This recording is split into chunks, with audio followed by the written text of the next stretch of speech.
8 things you should stop doing after 60 if you want peace, energy, and confidence. When I turned 60, I didn't feel old. Not at first. I felt free. No more alarm clocks. No more chasing other people's schedules. I thought, this is it, the peaceful chapter, the one where I get to breathe. But peace didn't come right away. Instead, I found something else. Noise. Not loud noise, but mental noise. Worry, regret, overthinking.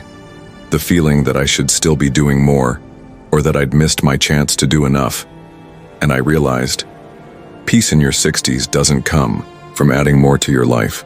It comes from letting go of habits, of beliefs, of stories, of pressures that no longer belong. After 60, there's a quiet kind of power in deciding what no longer deserves your energy. So in this video, I want to share with you 8 things I had to stop doing in order to truly feel better in my 60s. Emotionally, mentally, physically, and spiritually. This isn't about giving up.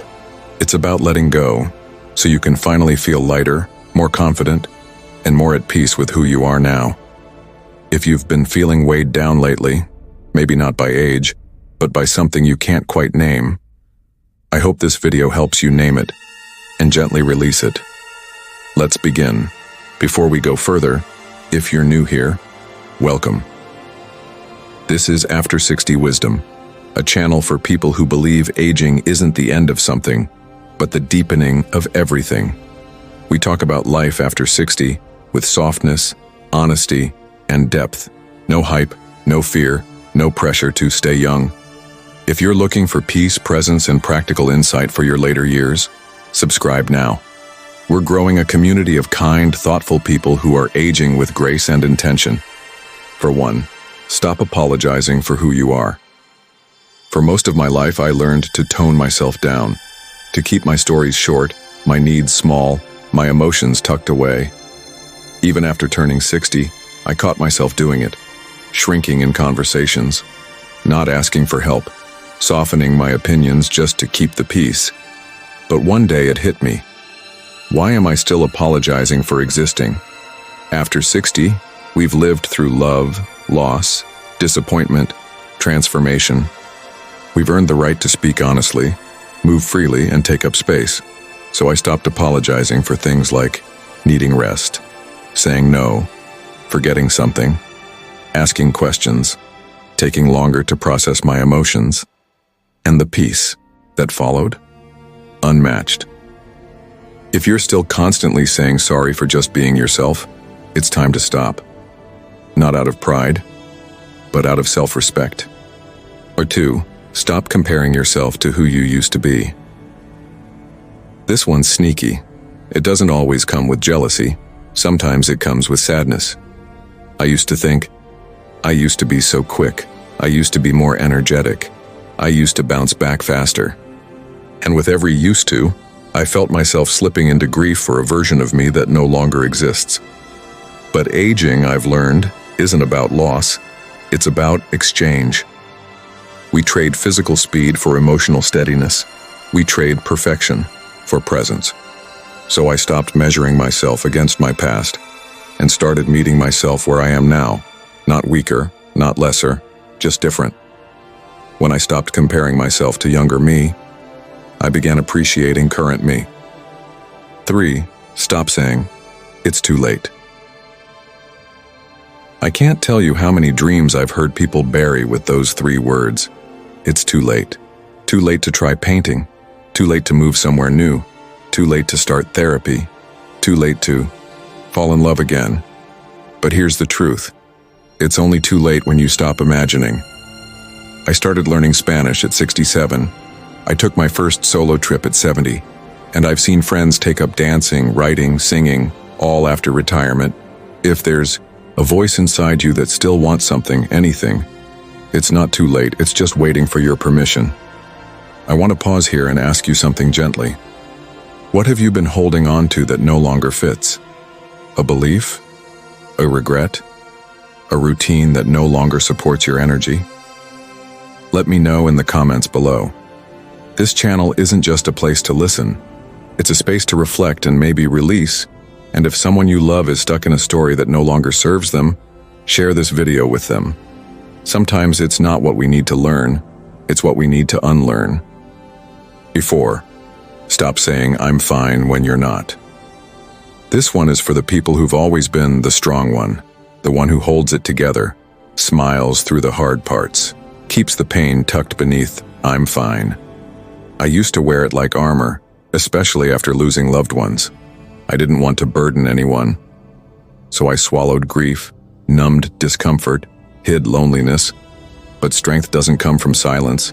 It comes from honesty. After 60, the cost of unspoken emotion gets higher. It turns into anxiety, fatigue, even illness. I started saying things like, I'm feeling overwhelmed today. I'm lonely this week. I need someone to talk to. And guess what? It didn't scare people away. It brought them closer. Stop saying, I'm fine, when you're not. Not because you owe anyone your story, but because you deserve to be seen. 5. Stop overcommitting your energy. There was a time I could say yes to everything and recover by the next morning. Now, a full weekend of plans can leave me drained for 3 days, and that's not weakness. It's awareness. Our energy becomes sacred after 60. It must be protected like a resource, and because that's what it is. I stopped filling my calendar just to stay busy. Now, if something doesn't feel aligned, meaningful, or restorative, I say no, gently, but clearly. And every no I give to the world is a yes I give to myself. Peace doesn't come from doing more. It comes from doing less, with presence. You stop ignoring your body's requests. Your body doesn't speak in words, it speaks in tightness, in tension, in fatigue, in pain. And for a long time, I didn't listen. I pushed through, took another pill, waited it out, until my body finally said, enough. After 60, your body becomes wiser than your mind. It knows what it needs: movement, rest, nourishment, water, sunlight. Now I check in every morning. What do you need today? A walk? A nap? A salad? A long bath? When I stopped overriding my body's signals, I found myself healing faster, thinking clearer, living lighter. Treat your body like someone you love. 7. Stop pretending you don't need connection. I thought I was fine being alone, and in many ways I am. But I started confusing solitude with isolation. When weeks passed without real conversation, when no one asked how I was, when silence stretched too long, I began to feel invisible. We're wired for connection, even the quiet kind. So I reached out more, invited people for tea, sent a letter, joined a book club, walked with a neighbor. It wasn't always easy, but it was always worth it. Stop pretending you don't need people. Need is not weakness, it's being human. 8. Stop believing it's selfish to prioritize yourself. This might be the most important one. For decades, many of us spent our lives caring for others: children, parents, spouses, siblings. We put our own needs second or last. But after 60, if you don't start honoring your own well-being, no one else will. You are allowed to rest. You are allowed to protect your time. You are allowed to say, this is for me. It's not selfish, it's sacred. You matter. Still. Now. Fully. If this video brought you any clarity, peace, or pause, thank you for staying with me. It means you're not just aging, you're awakening. You're becoming more aware of what to hold on to and what to let go of. That's what we do here at After 60 Wisdom.